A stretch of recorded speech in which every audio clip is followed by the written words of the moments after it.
2, just as the Chimera are invading the east coast of the United States for the first time. We also, of course, have a brand new hero. This is Tom Riley. We're waking up in a makeshift morgue in the Ellis Island Research Facility.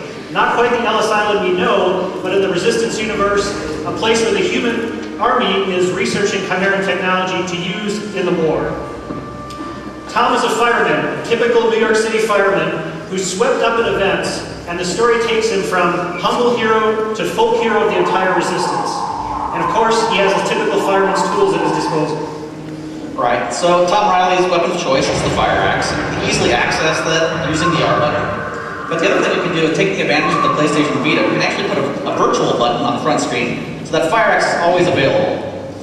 The great thing with the Vita is the dual analog sticks. You can't say it enough. As soon as you pick up the controls, anyone that's played a Resistance game before will feel immediately at home. All the buttons are where they should be. You can just pick up and play.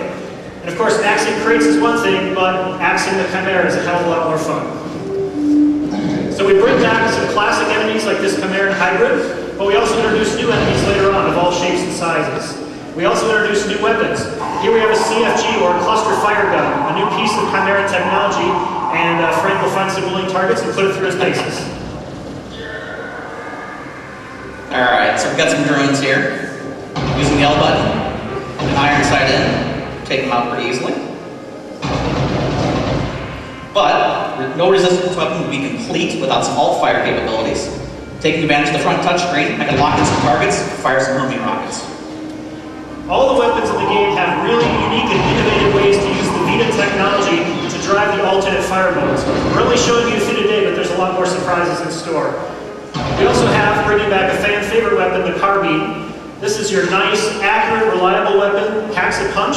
And our secondary fire mode is you can tap anywhere on the screen and send a grenade right to that location. Very easy. You don't have to even move your head to aim up your grenades. So now we're going to go up on the roof and see how the battle's going. The events of this game really put you in the midst of these chaotic first few days where the Chimera are tearing through the human population. And you have a civilian's eye view of all of this carnage going on. It's extremely intense, and you're just a small part of this larger battle. You can see the New York's battle's not going too well, but we're going to do the best we can up here on the roof. The weapon wheel, of course, a familiar feature for Resistance fans, now can be also driven by the touch controls. We also have a new cover system that's really exciting. It's completely automated. It doesn't lock the player into cover, but when they crouch behind an appropriate object, it automatically kicks in, protecting them and letting them know that they're protected. To peek around cover, you have a lot of options. You can use the 6-axis controls to peek over cover, just like tilting the machine. And you can also automatically peek by using the iron sights or the fire button. And as soon as you want to exit cover, simply stand up and you're out. So, taking advantage of the front virtual buttons as well, we can quickly throw a grenade, or we can press, hold, kind of cook it, get a nice air burst.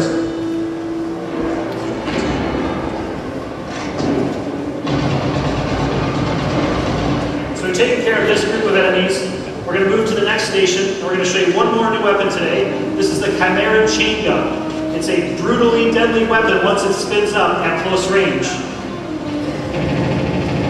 So now that Frank's fully armed, we're throwing him into a pretty intense battle sequence here. We're going to see how he can do, see if he can survive this one without dying this turn.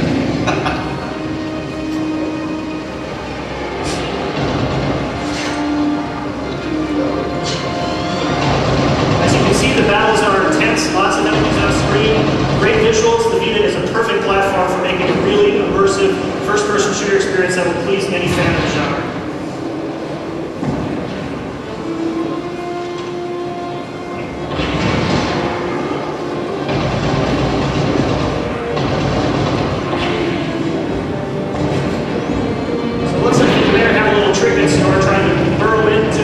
Inner sanctum of the human labs here. So we're going to use the power of the chain gun after we reload it and see if we can take out that emplacement and the Chimera protecting it.